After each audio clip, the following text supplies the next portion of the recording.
Hallo und Servus bei einem neuen Video von mir. Ich bin heute in Maria Grün unterwegs in Graz und möchte dir die Maria Grüner Kirche vorstellen und dir ein wenig die Geschichte von ihr erzählen. Was Peter Rosegger, der Schriftsteller, und Ludwig Bonaparte, der Bruder von Napoleon, mit dieser Kirche zu tun hat, das erzähle ich dir in diesem Video. Wenn dich das interessiert, dann bleib dran. Also, los geht's!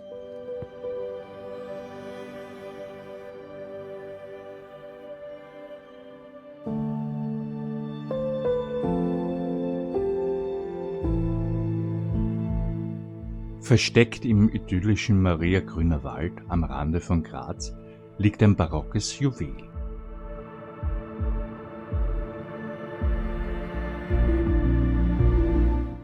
Die Maria Grüner Kirche, offiziell die Pfarr- und Wallfahrtskirche Maria Heimsuch.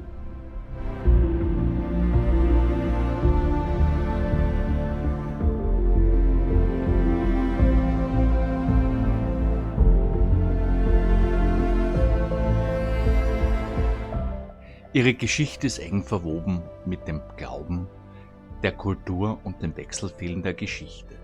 Von Grazer Bürgern bis hin zu berühmten Dichtern und den Schatten großer Kriege.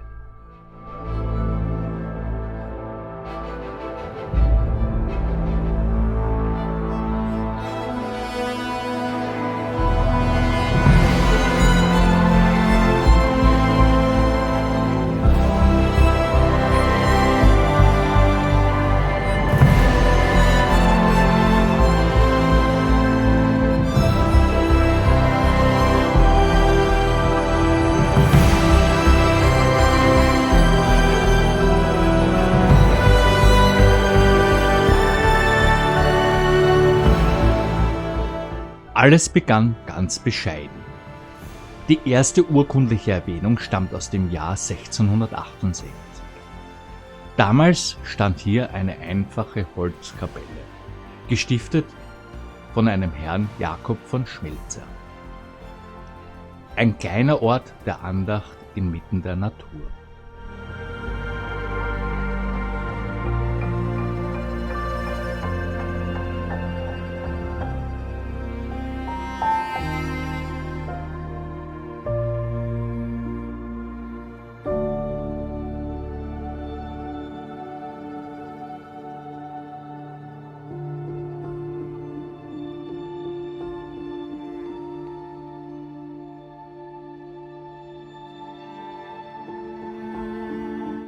Der Wunsch nach einem beständigeren Gotteshaus wuchs.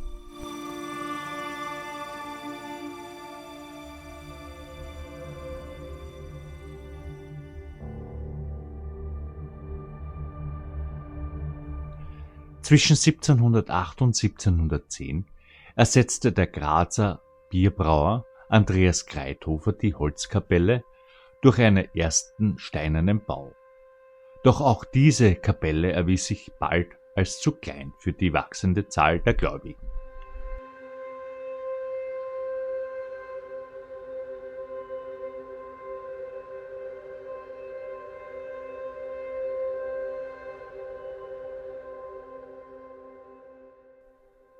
Der entscheidende Schritt zur heutigen Kirche erfolgte gut ein halbes Jahrhundert später. Die treibende Kraft war Maria Theresia Strasser, die Witwe des Bauherrn Ignaz Strasser. Sie setzte sich maßgeblich für den Neubau ein und trug wohl auch finanziell erheblich dazu bei.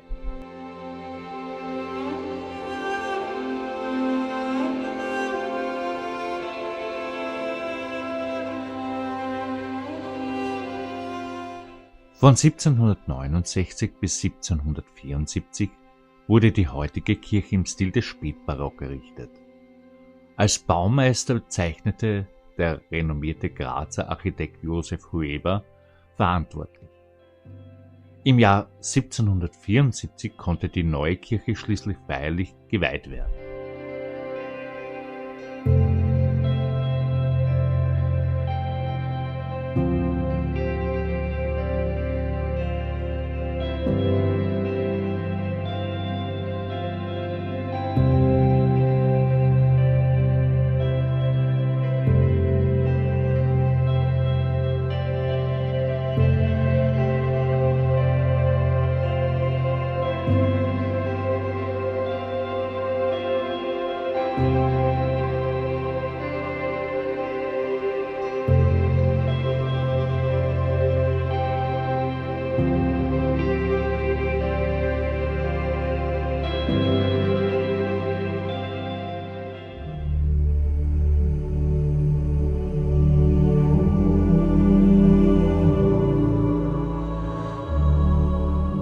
Betritt man die Kirche, wird man von einer prachtvollen Rokoko-Ausstattung empfangen. Geschaffen 1772 bis 1773 vom Maler Josef Adam Mölk. Sie zeigen Szenen aus dem Leben Mariens und prägen die festliche Atmosphäre.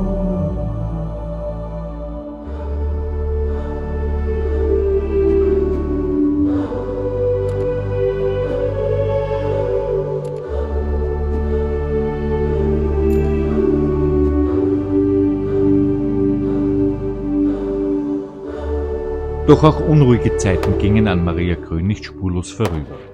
Während der Napoleonischen Kriege, insbesondere um 1809, als französische Truppen Graz besetzten und in der Umgebung lagerten, kam es zu Plünderungen und Zerstörungen in der Gegend.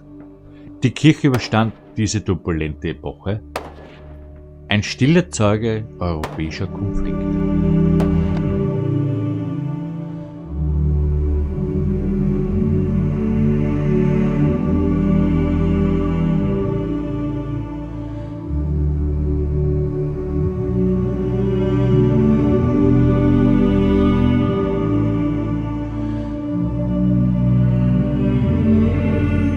Interessanterweise fand nur kurz nach diesen kriegerischen Auseinandersetzungen eine prominente Persönlichkeit aus dem Umfeld Napoleons hier in der relativen Abgeschiedenheit Zuflucht.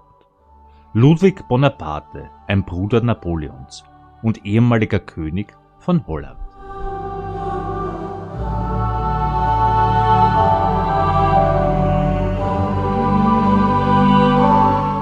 Ludwig Bonaparte hielt sich zwischen 1810 und 1814 inkognito in der Nähe von Graz auf.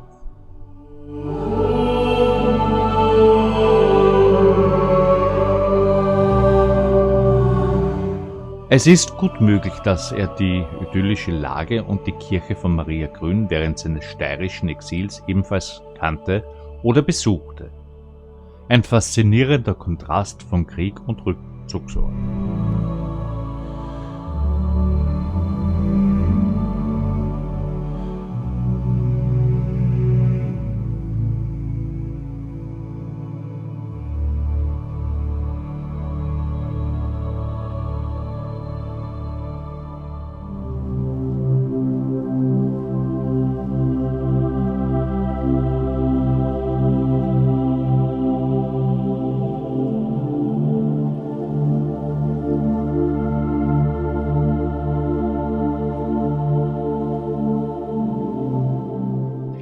Jahrzehnte später wurde die Kirche zu einem Ort von besonderer persönlicher Bedeutung für einen der bekanntesten Söhne der Steiermark.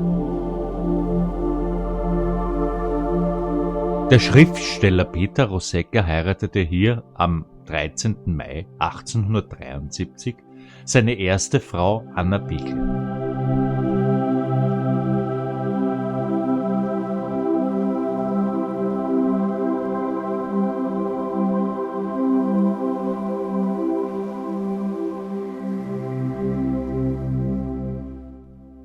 Die malerische Lage der Kirche zog nicht nur Wallfahrer, sondern auch Menschen an, die hier ihre wichtigen Momente ihres Lebens feiern wollten.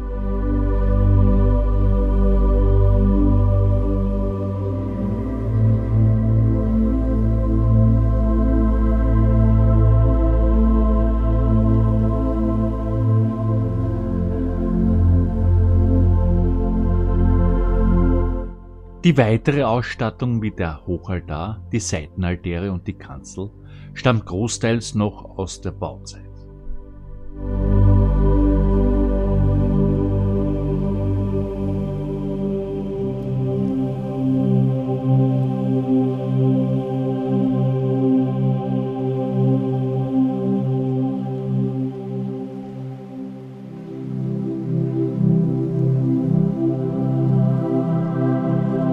Die heutige Orgel wurde 1889 vom Grazer Orgelbauer Josef Kreinz gefertigt und fügt sich harmonisch in das barocke Ensemble ein.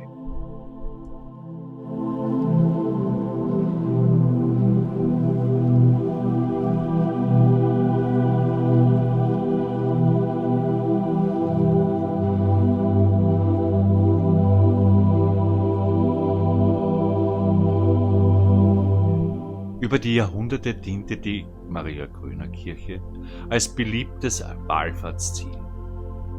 1950 wurde sie zur Pfarrkirche erhoben. Heute steht sie als Zeugnis des Glaubens, der Kunstfertigkeit und der wechselvollen Geschichte inmitten der beruhigenden Stille des Grazer Waldes.